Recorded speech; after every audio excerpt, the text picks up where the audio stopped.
ابو ذر رضی اللہ تعالیٰ عنہ کو حضرت عثمان رضی اللہ تعالیٰ عنہ نے ایک ویران جگہ ربضہ تھی وہاں بھیج دیا تھا۔ وہ حج کے دنوں میں راستہ عراق سے لوگ جو حاجی آتے تھے تو شارٹ کٹ کے طور پر مکہ جاتے ہوئے ربضہ سے گزرتے تھے، باقی سارا سال وہ راستہ ویران رہتا تھا۔ تو وہ اپنی بیوی، بیٹی اور خود 3 افراد کے ساتھ وہاں جا کے قیام فرما لیے۔ ان کی موت کا وقت آ گیا تو ان کی بیگم کہنے لگی اب ہم اس ویرانے میں ہیں، میں بوڑھی عورت، یہ چھوٹی بچی، تجھے غسل کون دے گا، تجھے کفن کون دے گا، تیرا جنازہ کون پڑھے گا، تیری قبر کون کھودے گا، تجھے قبر میں اتارے گا کون؟ سبحان اللہ۔ کہنے لگے اللہ کی بندی، ما کذبت وما کذبت، نہ میں تمہیں جھوٹ بول رہا ہوں نہ کہنے والا کبھی جھوٹ بولتا تھا۔ میں ایک مجلس میں تھا اور میرے نبی پاک صلی اللہ علیہ وسلم نے فرمایا تھا اس مجلس میں ایک شخص ایسا ہے جو اکیلا رہے گا، اکیلا مرے گا، اکیلا قیامت کے دن اٹھے گا اور اس کا جنازہ مسلمانوں کی ایک جماعت پڑھے گی۔ اور میں نے دیکھا کہ اس مجلس کے جتنے ساتھی تھے وہ مجھ سے پہلے مر گئے اور شہروں میں مر گئے، میں اکیلا رہ گیا ہوں اس جنگل میں، تو مجھے یقین ہے کوئی میرا جنازہ پڑھنے آئے گا۔ وہ کہنے لگے انا وقد انقطع الحاج، کہنے لگے ابو ذر یہ کیسے ہوگا، اب تو حج بھی کوئی نہیں ہے کہ حج کے قافلے گزریں اور کوئی تیرا جنازہ پڑھ دیں۔ فرمانے لگے کہنے والا بہت سچا ہے، راستے پر بیٹھ کوئی آئے گا تو وہ جا کے بیچاری انہوں نے کہا چلو بوڑھا آدمی ہے، فرمایا کیا ہوا، کہ کوئی بھی نہیں آیا، اللہ کے بندے آئے گا بھی کوئی نہیں۔ اچھا، اگلا دن گزرا، اگلا دن آیا، فرمایا کہ بیگم جاؤ اور راستے پہ بیٹھ جاؤ۔ کہنے لگی وہ راستے میں ریت کے سوا کچھ نہیں ہے، کہا تو جا تو صحیح۔ وہ جا کے بیٹھ گئی، کوئی بھی نہیں گزرا۔ شام کو واپس آئیں، کہنے لگی کوئی بھی نہیں گزرا۔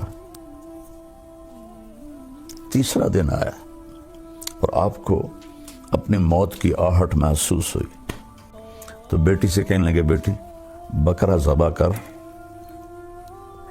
اور کھانا تیار کر، آج مہمان آئیں گے میرا جنازہ پڑھنے۔ اللہ اکبر، اللہ اکبر، ایسا یقین اللہ کے نبی کی بات پر۔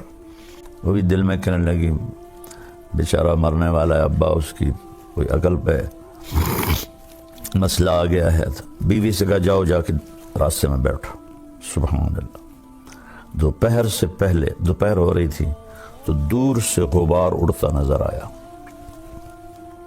تیسرا دن تھا، جنگل ویران۔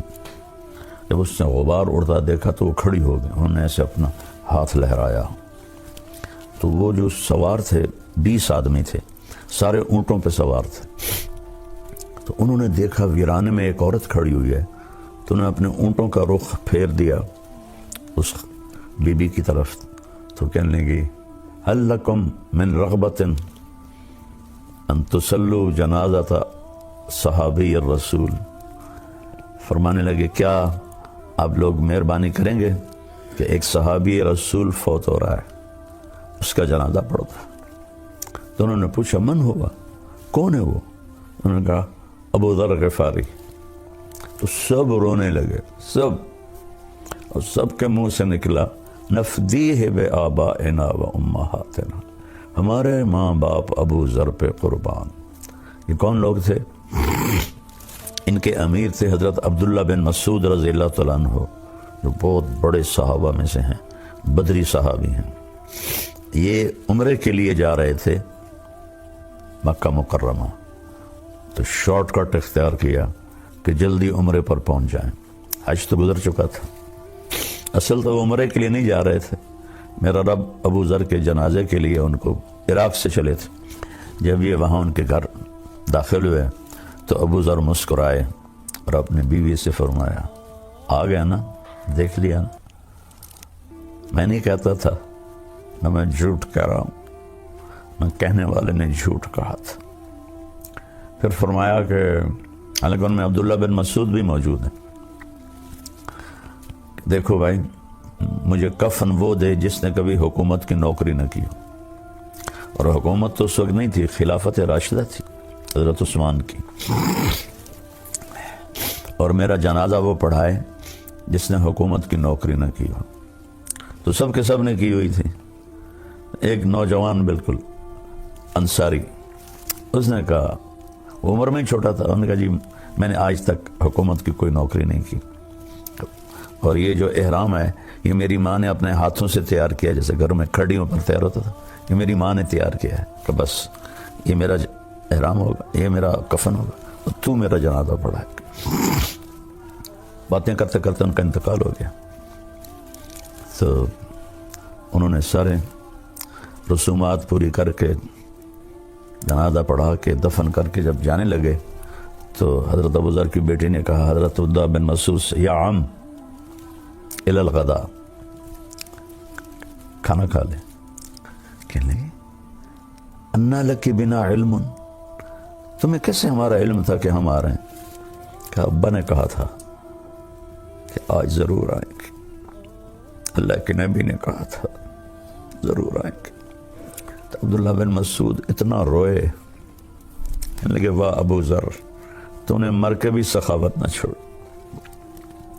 ذرا کھانا کھا کے